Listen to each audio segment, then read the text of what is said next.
Bom, livre-arbítrio é uma livre escolha. Mas eu achei interessante que alguém colocou esses dias na internet uma posição, veja bem, que no dicionário diz assim, uma livre escolha isenta de condição. Peraí, calma. Livre escolha isenta de condição não é a mesma coisa de livre escolha incondicional. A palavra escolher é uma palavra que nós devemos também entender a etimologia dela. Escolher vem do latim excolligere, quer dizer, tirar de uma coletânea. Por que eu estou trazendo a etimologia da palavra tirar de uma coletânea? Excolligere, tirar de uma coletânea. Porque o próprio fato de escolher já demonstra que, ao contrário do que alguns colocam aí, a escolha não é algo incondicional. É porque eles pegaram aquela questão de dicionário lá, né?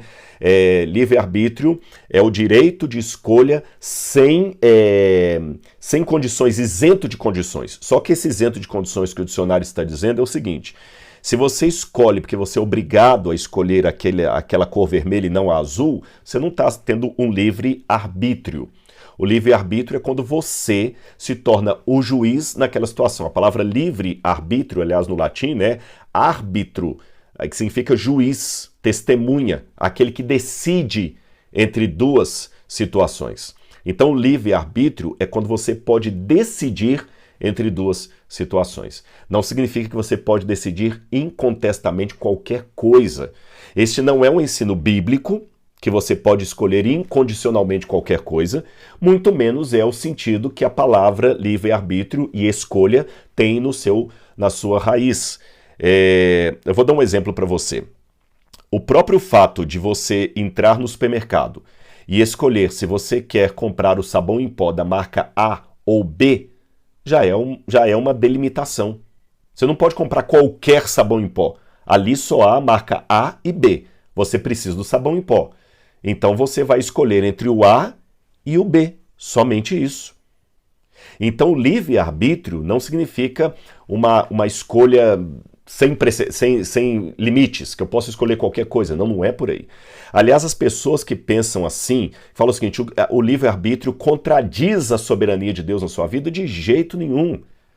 Da mesma maneira, elas confundem a ideia de onipotência de Deus como significando que Deus pode fazer qualquer coisa indistintamente. Não, meus irmãos. Onipotência não significa Deus poder fazer qualquer coisa indistintamente. Por exemplo, se Deus pudesse criar uma pedra que nem ele pode carregar, Deus não seria onipotente. Deus seria ilógico, irrazoável. Perceberam? Justamente por Deus ser onipotente, tem muitas coisas que Deus não pode fazer. Por exemplo, Deus não pode pecar, Deus não pode errar, Deus não pode mentir, Deus não pode criar outro dele mesmo. Perceberam? Então tem várias coisas que a onipotência de Deus impede Deus de fazer. Então, assim como onipotência não significa a liberdade para fazer qualquer coisa indistintamente, livre-arbítrio também não significa poder fazer qualquer coisa indistintamente. O livre-arbítrio está dentro de uma delimitação lógica e bíblica. Efésios 1, verso 4, diz assim na minha tradução. Antes da fundação do mundo, Deus nos escolheu nele para sermos santos e irrepreensíveis diante dele. Então, desde a fundação do mundo, Deus nos escolheu. É interessante que essa palavra escolheu em grego, e as pessoas já deduzem assim, olha, Deus nos escolheu. Escolheu significa que ele rejeitou outros. Porque se eu tenho aqui 4 camisas, eu escolhi 2 e não quis as outras, é porque eu rejeitei as outras. Calma, calma. Não vá tanto assim pela tradução. É curioso que a palavra que Paulo usa aqui para escolher, a palavra eklegomai. Eklegomai não significa necessariamente escolher só no sentido de rejeitar outros. Quer ver um exemplo? Vamos ler Lucas capítulo 6, versículo 13. E quando amanheceu, chamou a si os seus discípulos e escolheu 12 dentre os quais ele deu o nome de apóstolos. O mesmo verbo escolheu, que é usado por Paulo em Efésios, aparece aqui. Cristo escolheu dentre os discípulos 12, significa que os outros foram rejeitados? Não. 12 ele escolheu para apóstolos, mas os outros também foram aceitos. Então essa questão de tomar a palavra escolhas como significando o escolhido foi o aceito, o não escolhido foi o rejeitado? Não! Deus não rejeitou os demais também eram discípulos de Deus. Então aqui Deus escolheu para uma vocação específica. Quer ver outra prova de que escolheu na Bíblia nem sempre significa eleger entre dois ou mais elementos? Vamos abrir em Lucas capítulo 9, verso 35. Quando fala de Jesus e da transfiguração dele, diz que a voz de Deus aparece no céu e diz assim: e dela veio uma voz que dizia: este é o meu filho, o meu eleito, o meu escolhido. Escutem o que ele diz. Veja bem, se a palavra e o mesmo termo grego que Paulo usa lá em Efésios, Lucas usa nessas duas passagens aqui, viu? É o mesmo termo grego, é o mesmo verbo grego. Ora, se Cristo é o filho escolhido pelo Pai, quem é o filho rejeitado, que estaria em pé de igualdade com Cristo para ser escolhido? Até onde eu saiba, de acordo com João, capítulo 3, verso 16, Cristo é o único Filho de Deus. Porque Deus amou o mundo de tal maneira que deu seu único Filho. Olha, se Cristo é o único Filho de Deus, como é que aqui Deus fala que ele é o Filho eleito, escolhido? Então você está vendo que pela Bíblia não basta ficar pegando a palavra eleito e escolhido e falar assim, ó, se Deus escolheu é porque tem outros que ele não escolheu. Se ele não escolheu é porque rejeitou. Você viu que ali no início de Lucas, capítulo 6, eu mostrei que Cristo escolheu dentre os discípulos 12, isso não significa que os não escolhidos foram rejeitados. Aqui em Lucas 9, na transfiguração, Cristo é chamado de um filho eleito do Pai, escolhido. Olha, se escolha significa sempre eleição entre dois ou mais, quem foi o filho rejeitado pelo Pai? Sendo que Jesus é o filho único de Deus. Outra passagem.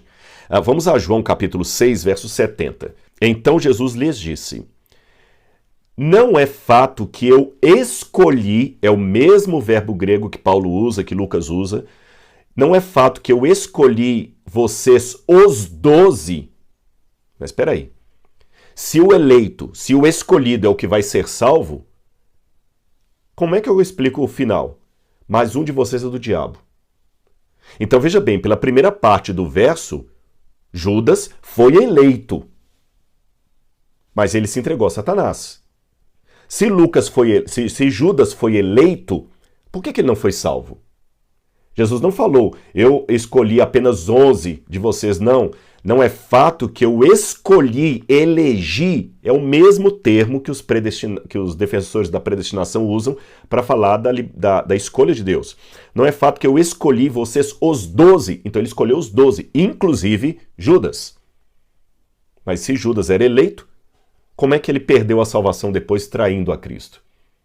Sendo que quem é eleito não perde a salvação, segundo a doutrina da predestinação. Então, meus queridos, essas questões para mim mostram que a predestinação, com todo respeito àqueles que a defendem, ela não faz sentido. E não só não faz sentido, ela também ela coloca um detalhe do caráter de Deus para mim muito perigoso, que eu vou falar no final desse vídeo. Berkouwer, isso aqui eu devo até ao Berkouwer, que eu citei para vocês. O Berkouwer diz que muitas vezes na Bíblia a eleição não se dá para escolher uns fazendo com que outros se percam. Pelo contrário, a eleição se dá para que uns levem outros também a serem eleitos. É o caso, por exemplo, de Romanos, capítulo 11, versículos 7 a 11, que tem uma parte até que Paulo fala o seguinte: ora, eles tropeçaram para que caíssem? Não! E Paulo fala que a eleição fez isso. A eleição fez Israel cair, mas não caiu para que caíssem. Para que os gentios também fossem salvos. Percebeu? Bom, vamos continuar aqui. Um outro problema. Muitas pessoas que falam da predestinação e querem defender a predestinação, eles nos acusam, a nós que seguimos um pensamento mais de acordo com Jacó Arminius, nos acusam de negar a soberania de Deus. Aliás, se você for conversar com um teólogo reformado, uma expressão que para ele é muito cara, muito preciosa, é a expressão soberania divina, que para mim também é preciosa. A diferença é que para ele a soberania divina é tão determinante que ela escolhe até quem vai se salvar, quem vai se perder. Para mim, não. A soberania divina, ela, por amor à humanidade, ela assume um ponto vulnerável. Ela pode ser rejeitada. Lembrando que, aquilo que eu falei no início, esse meu livre-arbítrio de aceitar ou rejeitar a salvação não significa uma licença para fazer qualquer coisa indistintamente. Eu só tenho duas escolhas. A Bíblia fala, hoje está o caminho que te proponho, o caminho da vida e o caminho da morte. Escolhe, pois, a vida para que vivas. Esse texto bíblico, escolhe, pois, a vida para que vivas, para mim fica sendo uma mentira de Deus, se no final das contas quem escolhe é Ele. Eis que te propõe dois caminhos. Escolhe, pois, a vida. A questão para mim é que Deus, na sua onisciência, escolheu todos para a salvação. Eu vou mostrar isso aqui na Bíblia.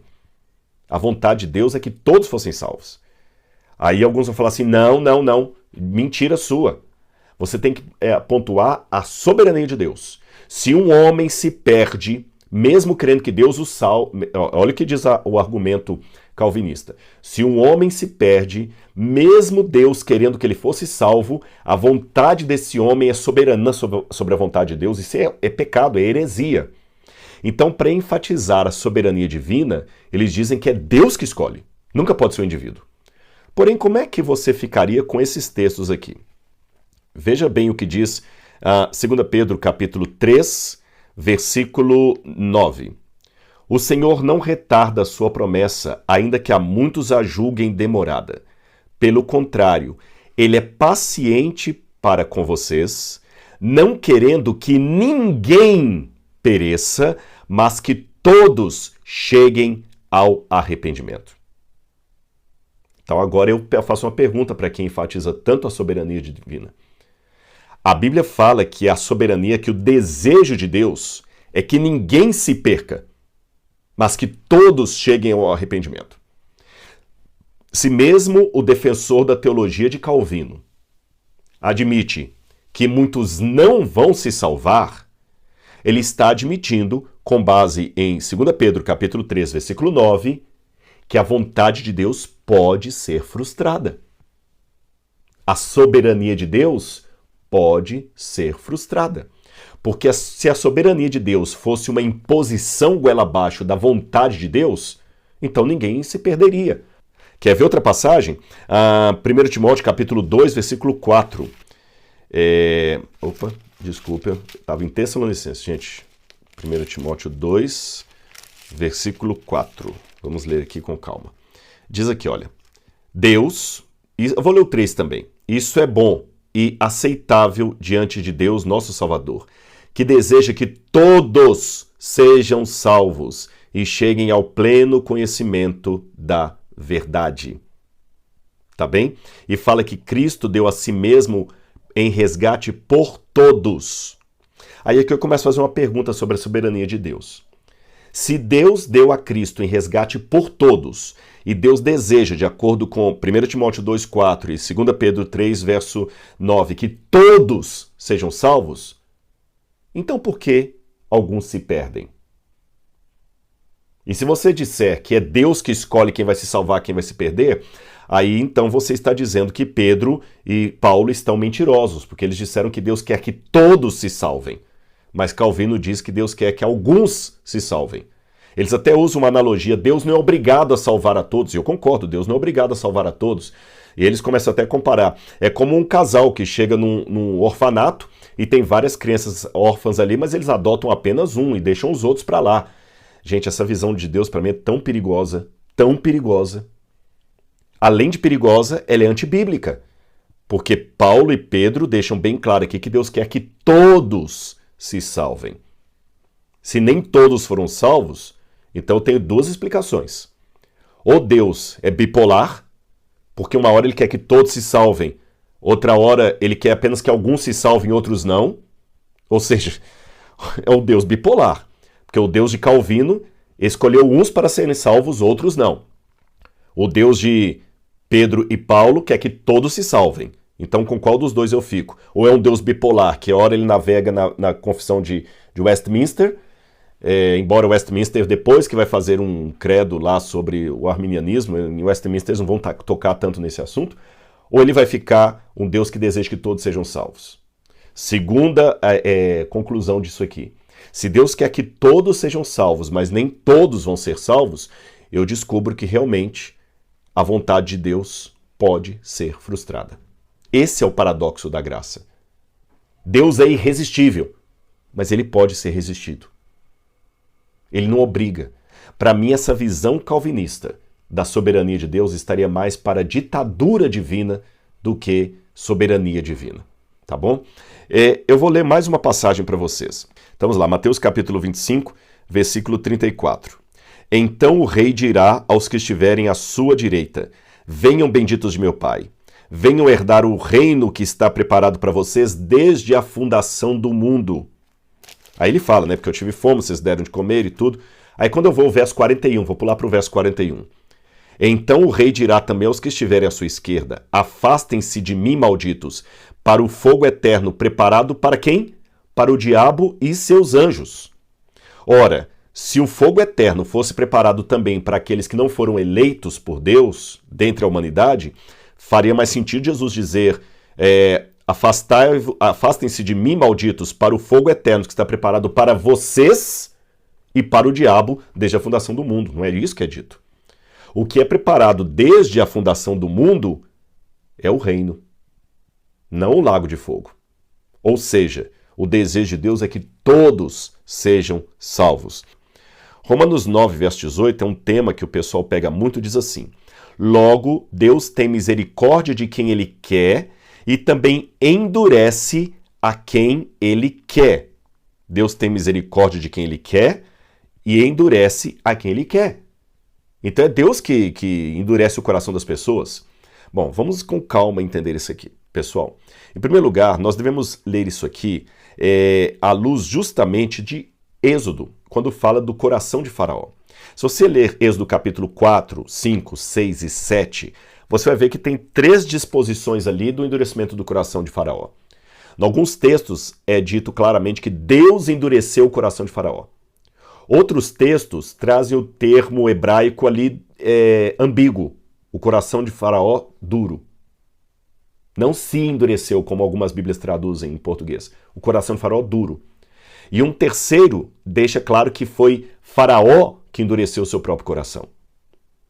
Então vamos entender a dinâmica da Bíblia hebraica. Em primeiro lugar, no hebraico existem muitos textos, e Paulo mesmo escrevendo em grego estava com um pensamento hebraico por detrás. Paulo era um judeu, escrevendo em grego, mas com pensamento judeu. Tanto é que Paulo ressignifica algumas palavras gregas, dando um novo formato hebraico.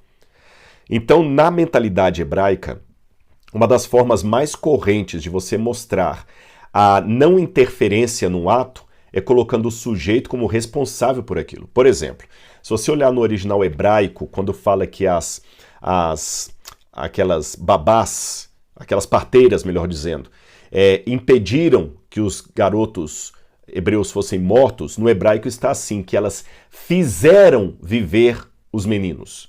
Fizeram viver. O sentido hebraico dessa expressão idiomática, fizeram viver, significa permitiram que eles vivessem. Mas a forma hebraica de colocar a permissão é de uma forma ativa. Elas fizeram viver os meninos. Perceberam? Às vezes o profeta fala assim: fez-me o Senhor ver. O sentido etimológico é: o Senhor me permitiu ver. Quando Deus fala lá assim: de toda árvore que há no meio do jardim comerás, não é? Só que no hebraico está assim: de toda árvore do meio do jardim comendo comerás. Não é que Deus agora obrigou-os a comerem das árvores. Ninguém entende assim. Deus permitiu que Adão e Eva comessem das árvores, exceto da árvore proibida. Só que a forma hebraica no Gênesis de explicar que Deus permitiu que eles comessem das árvores foi: comendo comereis. Então veja bem, comendo comereis, fizeram viver, fez-me o Senhor ver. Então muita coisa que Deus apenas permite é colocada de uma forma ativa. Por isso que a Bíblia fala que Deus endureceu o coração de Faraó, quer dizer, Deus permitiu que o coração de Faraó ficasse duro. Tanto é que quando você vai para uma passagem que Salmo 18, 26, por exemplo, Salmo 18, 26, você tem aqui um termo que vai me ajudar a esclarecer isso, quer ver? Para quem é fiel, fiel tu te mostras. Com o íntegro, também és íntegro. Com o puro, puro te mostras. Com o perverso, inflexível. Então aqui esse texto de Deus endurece quem Ele quer, eu não posso ler desassociado de Salmo 18, 25, 26. Outra questão também, que alguns falam, tá, mas aqui um pouquinho antes, Paulo fala assim, eu estou lendo Romanos agora, capítulo 9, versículo 13, como está escrito, amei Jacó, porém desprezei Esaú. Esse desprezei Esaú não significa que Deus escolheu Jacó para a salvação e Esaú para a apostasia. Não, de jeito nenhum, meus irmãos. Em primeiro lugar, Paulo aqui está citando um texto de Malaquias, que foi escrito 1000 anos depois de Jacó e Esaú. E Malaquias está comparando Jacó e Esaú justamente aos edomitas e aos de Judá. É isso que Malaquias está fazendo. E Deus teve misericórdia mais de 1000 anos dos edomitas e eles não se arrependeram. Por isso que Deus os desprezou, ou seja, Paulo aqui, citando Malaquias, ambos estão fazendo uma descrição histórica dos dois meninos, não uma profecia sobre os dois. E você pode falar, tá, mas lá, quando Rebeca estava com os dois meninos, já falaram para Rebeca, você tem duas nações dentro de você. Sim, mas não significa que uma nação seria salva, outra seria perdida, tanto é que Deus deu tempo para que os edomitas se arrependessem. Rodrigo, mas a Bíblia fala que Deus desprezou Saul. Deixa eu explicar para você. Também na forma hebraica de se falar, lembra que eu estou mostrando para você que a gente tem que entender o sentido etimológico de algumas expressões idiomáticas da Bíblia, meus queridos. A gente não pode pular isso por preguiça mental. Ah, Rodrigo fica com esse negócio de grego e hebraico, é para confundir a gente. Não é para confundir. Se eu falar hoje que eu estou morto de cansaço, isso não significa que mortos se cansem. Mas daqui a 2000 anos, muita gente pode criar uma doutrina baseada na minha palavra que morto se cansa, porque assim eu me expressei, estou morto de cansado. Sem uma compreensão da expressão idiomática de hoje, dá complicação. Quando a Bíblia fala que Deus amou Jacó e se aborreceu de Esaú, ou desprezou Esaú, no sentido de amou um mais, outro menos. Só isso. Quer ver? Quando você vai para Lucas capítulo 14, verso 26, olha esse texto de Lucas, como é que ele é problemático se você ignorar a expressão da época. Lucas 14, verso 26. Olha o que diz aqui na Bíblia. Se alguém vem a mim e me ama mais do que o seu pai, ou sua mãe, ou sua mulher, ou seus filhos, e as suas irmãs, e até a sua própria vida, não pode ser meu discípulo. Muito boa essa tradução aqui na Bíblia Nova Almeida atualizada. Tá certo, só que ela fez uma tradução dinâmica. Porque no original grego não está assim. No original grego está justamente assim. Eu posso ler o grego para vocês aqui, olha. Se alguém vem a mim e não despreza seu pai, sua mãe, seus irmãos. E se você for olhar justamente, eu vou até pegar aqui o termo grego para vocês, eu tinha pego a Bíblia em grego e tinha colocado por aqui, olha, eu deixei até separado aqui, olha. Quando Deus fala o seguinte, olha, se alguém vier, é o verbo justamente missel. Missel é desprezar, odiar. Ele fala aqui, ó, tisro ergetai pros me. Se alguém vier a mim, kai u missei ton patera. Se alguém vier a mim e não odiar o seu pai, tu, o pai dele, kai te metera, e não odiar a sua mãe, kai tes ginaica, kai ten ginaica, e não odiar os seus filhos, e não odiar a própria vida. Curioso. Então quer dizer que para ir a Deus eu tenho que odiar meu pai e minha mãe, porque é isso que está escrito aqui. E o verbo missel aqui é o mesmo verbo que aparece aqui em Romanos capítulo 9, quando diz que Deus amou Jacó e desprezou Saul, ou odiou Saul. Ora, em 1 João capítulo 4, verso 20, diz que aquele que diz eu conheço a Deus, mas odeia o seu irmão, é mentiroso. Como é que eu harmonizo agora 1 João 4,20, que fala que eu não posso amar a Deus e odiar meu irmão? Como é que eu harmonizo isso com a ordem de Jesus em Lucas, quando ele fala o seguinte, quem vem a mim e não odeia o seu pai não é digno de mim? Estão vendo a importância de entender o texto dentro do seu contexto? Aqui o que Jesus está querendo dizer é, você ama uma coisa mais do que a outra. Esse é o sentido. Não é que Deus escolheu um para um destino e outro para outro destino. esse texto também, Romanos capítulo 9, versículo 22. Que diremos? Se Deus, querendo mostrar a sua ira, deu a conhecer o seu poder, suportou com muita paciência os vasos de ira, preparados para a destruição, a fim de que também desse a conhecer as riquezas das glórias nos vasos da misericórdia, que de antemão separou por sua glória. Um detalhe que muita gente esquece ao ler isso aqui é a palavra antemão, que aparece no verso 23, mas não aparece no verso 22. O que Deus escolheu de antemão foram vasos para a glória. Ele não escolheu de antemão vasos para a desonra. Olha o que diz o texto. Que diremos? Se Deus, querendo mostrar a sua ira e dar a conhecer o seu poder, suportou com muita paciência os vasos da ira, preparados para a destruição, não fala que foi Deus que os preparou para a destruição. Vasos da ira, preparados para a destruição, a fim de que também desse a conhecer a riqueza da sua glória nos vasos de misericórdia que de antemão preparou para a sua glória. Então, Deus que prepara esses vasos para a sua glória. Deus quer que todos sejam salvos, que todos cheguem ao arrependimento.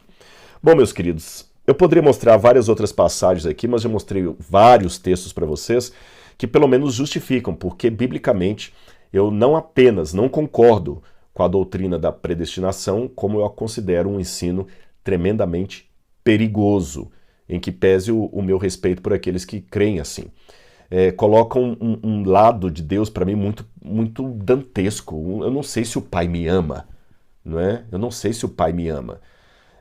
Na verdade, eu não sei nem se eu estou salvo. E eu sei que alguém pode falar assim, Rodrigo, mas se Deus sabe de antemão quem vai se salvar e quem vai se perder, e mesmo assim o Espírito dele insta com todos, você cai no mesmo dilema. Não, não caio. Por uma razão, e com isso eu termino. Nós não podemos esquecer o que Paulo falou sobre o esvaziamento de Cristo. Ele, existindo em forma de Deus, não ficou agarrado ao fato de ser igual a Deus. Antes, a si mesmo se esvaziou, assumindo a forma de servo. Deus, na sua onipotência, em si mesmo se bastava, mas ele resolveu contar conosco. E um dos preços que a divindade pagou para a existência dos mundos criados foi pago desde o início da criação, quando Deus aceitou a existência de seres que poderiam rejeitá-lo. Foi quando o Pai, mesmo sabendo todas as coisas, coloca em suspensão a sua onisciência para fazer uma pergunta honesta: Adão, onde você estava? Quem te fez pecar? Quem te fez saber que você estava nu? Não, Deus não é um pretender, alguém brincando. Deus não perdeu a sua onisciência, mas ele às vezes a coloca em suspensão para falar conosco.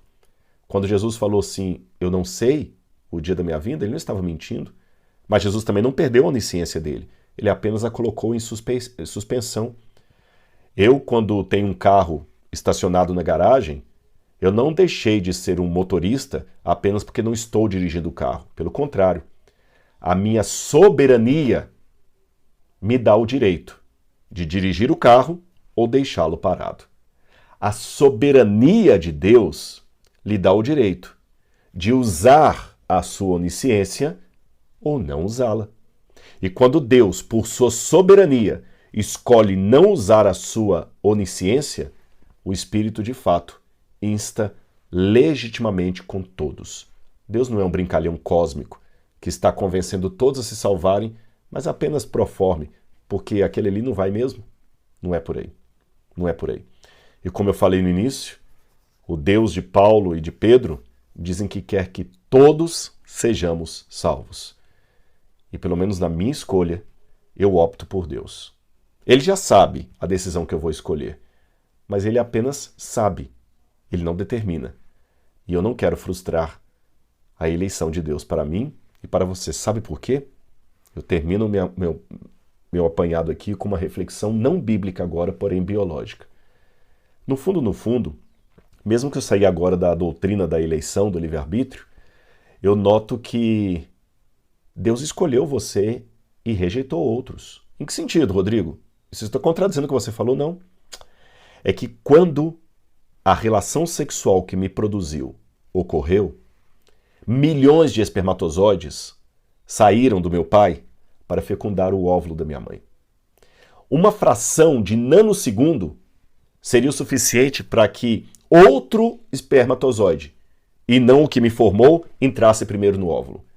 Se a relação sexual tivesse sido 10 minutos antes ou 10 minutos depois, se a ejaculação tivesse acontecido 1 minuto antes ou 1 minuto depois, é muito provável que outro estaria aqui que não eu. Pergunte um biólogo, um médico, uma bióloga, uma médica, eles vão te explicar isso muito melhor do que eu. A chance matemática de você ser você, ela é maior do que ganhar sozinho na Mega Sena, concorrendo com todos os habitantes do planeta Terra. Então você não fecundou o óvulo porque você venceu a corrida, como dizem alguns trainees por aí. Não. Você atingiu o óvulo porque a providência de Deus escolheu você para viver. Percebeu? E assim como essa soberania de Deus não é uma ditadura do seu poder,